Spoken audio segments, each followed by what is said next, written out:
let's talk about romanticization and if it's helpful or not. Specifically in the spaces that like I've seen it talked about is the art business space and like stay-at-home trad wives. Those are the two categories I also fall under.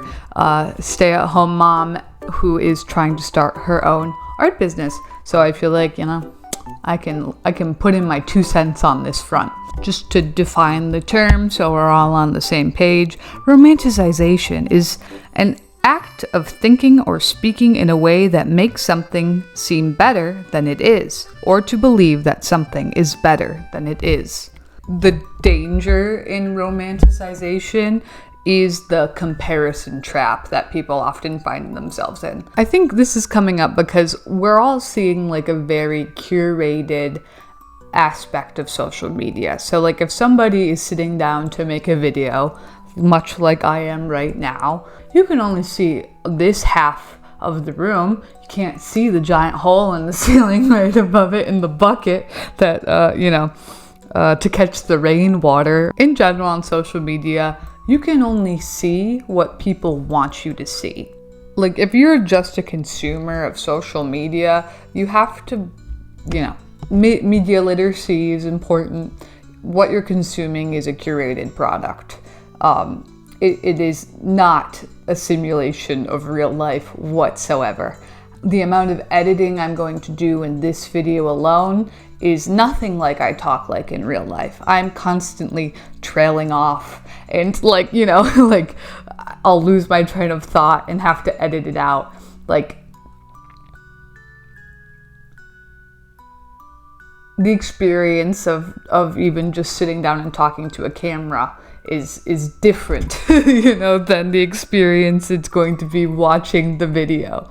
The whole function of like creating videos and posting it on social media is just like a whole brain jumble. It is a really weird experience if you haven't done it before, like seeing yourself, editing yourself on a regular basis, trying to figure out what kind of content to post online, trying to create a brand around yourself and like be kind of calculating in like what you do and do not show and what you talk about.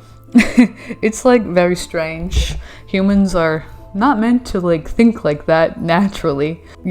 In my life, like with business and balancing motherhood, like my baby's napping right now. He naps. He's a good napper, so I'm very lucky about that. But I got like 2 hours. I have 2 hours during his nap time of uninterrupted time to do whatever I need to prioritize in that moment. And I struggle with chronic pain. And it's especially bad right now. I think it is important to acknowledge the balance of life and the bittersweetness of life. It isn't just all good or all bad all the time. It's always a flurry of everything all at once. There's this thing in human psychology called the Hidonic Treadmill, and it is a psychological theory that describes how people tend to return to a stable level of happiness after experiencing positive or negative events. So it's our kind of like innate like balancing, whether it be like a promotion, a new apartment, a new house, like a really bad breakup or end of a relationship. Eventually you'll find your way back to your normal. And they say material possessions or external circumstances alone cannot sustainably increase or decrease our long-term happiness. So like when we're viewing all of these other people and comparing ourselves to them on social media, you have to realize that even if you did have the things that those people have, you probably would be happy for a bit, but eventually you're always going to go back to feeling just like yourself, your normal self. You cannot escape yourself no matter what you do. I've tried, you can't. If you want to be truly happy and sustain a long-term happy life, there are some things you can do. This website was talking about the hedonic adaptation prevention model. There are 3 primary components that have influence over our happiness set points and capacity to prevent hedonic adaptation. So 1 is your genetics. So this one you don't have control over, but I think it's important to note that your genetics absolutely has an effect on your just normal happiness level. So if you're somebody who struggles with like feeling happy and like you've struggled with it your whole life, it's not you. There's nothing wrong with you. You were just born, simply genetically born that way. But the second one, intentional activities, we do have control over. So activities such as expressing gratitude, practicing kindness, setting and pursuing meaningful goals can lead to sustained increase in happiness. And this article specifically points out that you need a variety of things that you do, so you're less likely to habituate to like one single thing. And then the third thing is circumstantial factors. Some circumstances may be beyond our control. The HAP model suggests that we can actively seek to shape our circumstances to prevent hedonic adaptation. So I can only use myself as an example because I don't know who I'm talking to right now.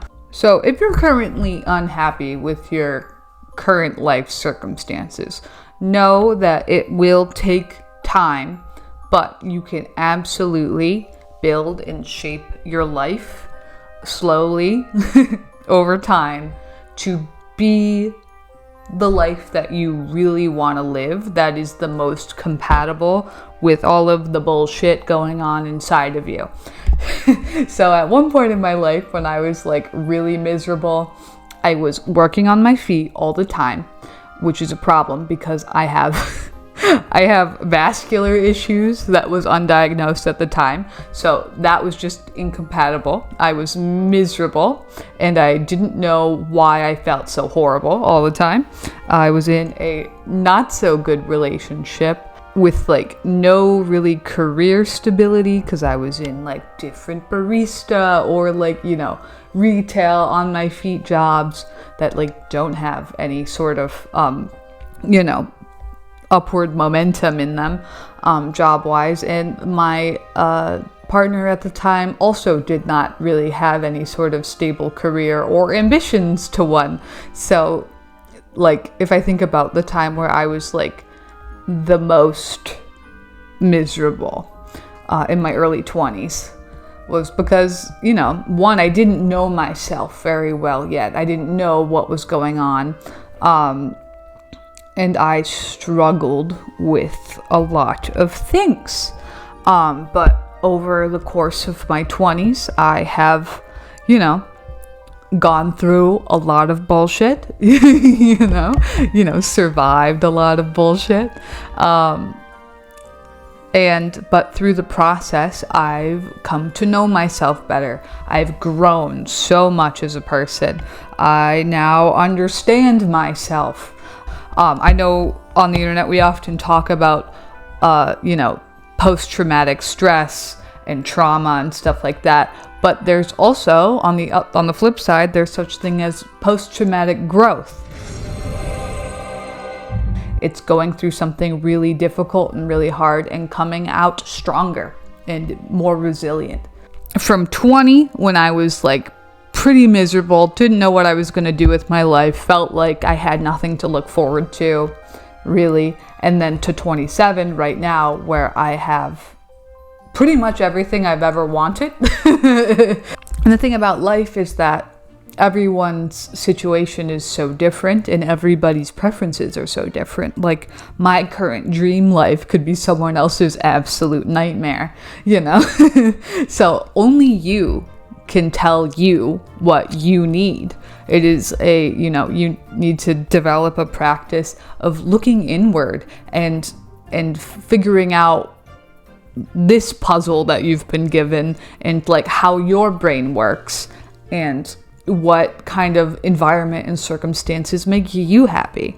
So I'm lucky enough to be able to stay at home with our children and also take the time to grind up all of my skills. You know, we're skill grinding, baby. We got social media, we got art, we got now I'm manufacturing products. Now I know what my at least the major medical problems I have are. So now I am no longer beating myself up for when I am exhausted or feeling horrible. I don't think of it as a personal failing of mine. I just, see it as, or certain times of the month suck more for me than other times of the month. I don't let it affect my sense of value anymore. One thing I've learned, probably the biggest thing I've learned, is that you are your own greatest advocate. You have to be. You have to be your own greatest advocate. You cannot let life just rip you away like a current, you have to fight and stand for what you need and what you want. You cannot be a passive player in your life. You will end up miserable. I mean, one thing I got from not being my best advocate is a really, really high pain tolerance. Having, vascular issues while being on your feet all day, every day at work, whether, retail, baristaing, or being a hairstylist, I developed a hell of a pain tolerance and a hell of a customer service smile and mask, and being able to, smile through the pain and laugh through the pain. For me, pain is nothing. Being in pain is just normal. There are always going to be good and bad parts of everything. Any job you like, any relationship, any human being, there's always good and bad, So if you are comparing somebody's life to yours, from especially online people you've never met, don't. You're making things up in your head, basically. You're comparing yourself to something that doesn't actually exist in the way that you think it does. Every 7 years, your body, all of your cells in your body regenerate, essentially making it so every 7 years, you are a new human being. If you don't really like where your life is right now, you have the capacity to change. You have the capacity to achieve your goals one step at a time. And even if you're having a pretty shitty day, like me right now, tomorrow always comes. There's always tomorrow. And you'll probably feel better tomorrow. Usually that's my experience. Anytime I've had a really hard day, I'm just tomorrow I'll wake up and tomorrow will be better. It's like a reset, So the tips for long-term happiness from psychology or positivepsychology.com are: cultivate gratitude, foster meaningful relationships. That is an active thing you have to do. That it's not a passive thing. Something I need to work on. I've been a bit of a hermit recently. 3, engage in acts of kindness. Be kind to other people. It makes you feel better. 4, practice mindfulness and self-care. For me, mindfulness is a lot about kind of examining your own reactions to things. Bring yourself back to feeling peaceful and calm, and not scattered and all over the place. My most important one so far, 5, is pursue personal growth and learning. Just having certain goals. For me, it's the tarot deck, the journey of making and producing this tarot deck has been a well of personal achievement and growth for me, and confidence. Having a project, sticking to that project and finishing it, sticking it through to the end, is amazing for your own self-confidence as well, especially if you're somebody who tends to not follow through with things or finish things. 6, limit materialistic pursuits. No amount of things, no amount of stuff, no amount of expensive stuff is actually going to make you happy. I knew a woman back when I worked at a hair salon who was a trust fund baby. Her parents were super rich. She had a trust fund. She didn't have to work a day in her life. And she was an alcoholic who stayed in her bedroom and was super depressed. Like, her life, like, you think that your life would be much better if you had a lot of money. And obviously, in some aspects, of course, they would be better. But it does not take away all of your internal issues. You know, your problems are going to stay with you no matter where you go if you do not address them or how much money you have. And a lot of times, having access to a lot of money makes your problems worse because there's nothing stopping you from accessing the problem. Like if you have a drug addiction, you just have access to everything. So materialistic pursuits are not what's going to make you happy. It is doing the internal work, the internal growth to get to a point where you can be happy no matter what you have, you know? Practice savoring and mindful enjoyment. So if you are experiencing something good, you know, you're at a party with your friends and everything's fun, like mentally like make a note of that and just like savor the nice fun experience. If you and your kid are playing and they're happy and you're having a good time and they're not screaming and overstimulated, enjoy the nice peaceful play moments, you know? I guess I wanted to make a kind of a real talk video where even if you do achieve everything you've ever wanted in life, kind of like I have right now, your problems are still gonna follow you. Like when we were moving, to this house, I was so excited and I kept being like, we just have to get to the house. Like once we're in the house, everything is gonna be better, like la la la la la. And now that I'm in the house, I could say all my problems followed me here. Like, there's never gonna be that magic bullet, that like perfect, if I just go on vacation, like I'm just gonna and have a wonderful fun time on vacation. Like, you and all your demons are going there too. At least for me in life, like anytime you think like, oh, if I could just get there or have that thing, you think like you are going to change and your life is going to change, but a lot of things are going to stay the same.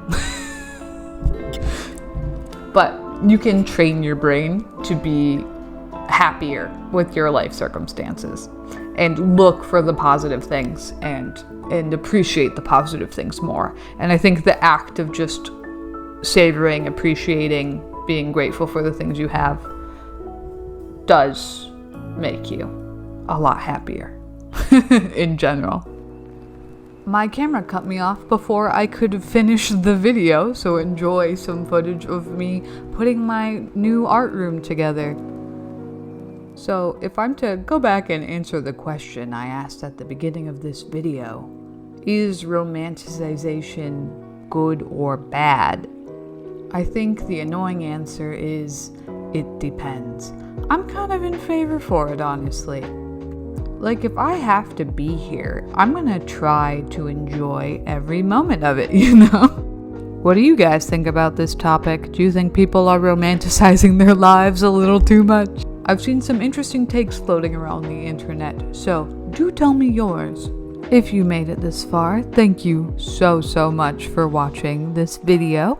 I hope it helped one person. That is all I could ask for. And I'll see you all in the next video. Have a wonderful day.